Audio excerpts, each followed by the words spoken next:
chegou a sexta-feira, hoje é dia 28 de fevereiro de 2020, seja muito bem-vindo a mais um Boletim a Mais, comigo Diego Amorim e as principais notícias desta manhã. Nós começamos com a reação nos mercados financeiros ao avanço do novo coronavírus pelo mundo, as bolsas continuam caindo e esta já é considerada a pior semana para o mercado financeiro desde a crise de 2008. Aqui no Brasil, o dólar abriu em alta, cotado a R$ 4,50, e o Ibovespa, que é o principal índice da Bolsa de Valores de São Paulo, caía agora há pouco quase 3%, passando a operar assim abaixo do patamar dos 100 mil pontos.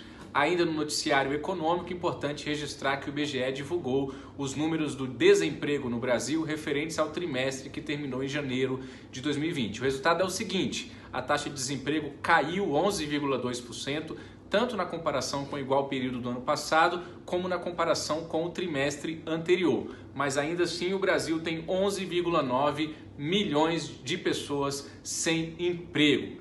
Retornando ao noticiário do novo coronavírus, é importante destacar o esforço do ministro da Saúde, Luiz Henrique Mandetta, em dizer que a situação está controlada e que é perfeitamente administrável, nas palavras dele, o avanço do novo coronavírus pelo país. Nós continuaremos levando até você as informações em tempo real, as informações oficiais do Ministério da Saúde sobre o avanço do novo coronavírus. Lá no México foi confirmado o primeiro caso do novo coronavírus e na China, onde tudo começou, o país registrou o menor número de novos casos desde o início da epidemia.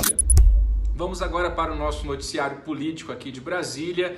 Informação importante também que nós registramos há pouco: o presidente do Congresso Nacional, Davi Alcolumbre, marcou para a próxima terça-feira, às 14h, a sessão que vai analisar os vetos presidenciais, incluindo o veto 52, aquela polêmica toda do Congresso tentando tomar do Executivo o controle de parte do orçamento. Nós estamos falando de 30,1 bilhões de reais em emendas neste ano de eleições e vocês estão acompanhando com a gente toda essa polêmica que fez com que o general ministro Augusto Heleno, na semana passada, dissesse que o governo estava sendo chantageado, que deu força às manifestações do dia 15, ou seja, esse assunto é muito importante. O deputado Hildo Rocha, do MDB do Maranhão, disse ao nosso repórter aqui em Brasília, César Feitosa, que na Câmara aumentou a vontade de derrubar o veto de Jair Bolsonaro a essa lei, a lei orçamentária, esse veto específico.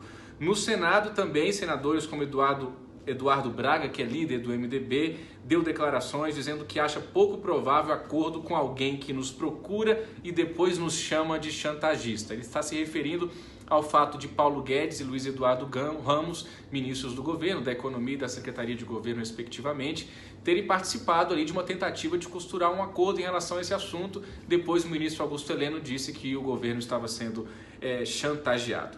Para finalizar, eu convido a vocês a lerem também uma matéria importante que nós demos agora pela manhã, do nosso repórter aqui em Brasília, Márcio Falcão, de que o Tribunal Regional Eleitoral descartou a possibilidade de que tenha havido fraude nas campanhas de 4 deputados federais e 4 deputados estaduais. Os deputados federais são Tabata Amaral, Rui Falcão, Samuel Moreira e Ricardo Izá.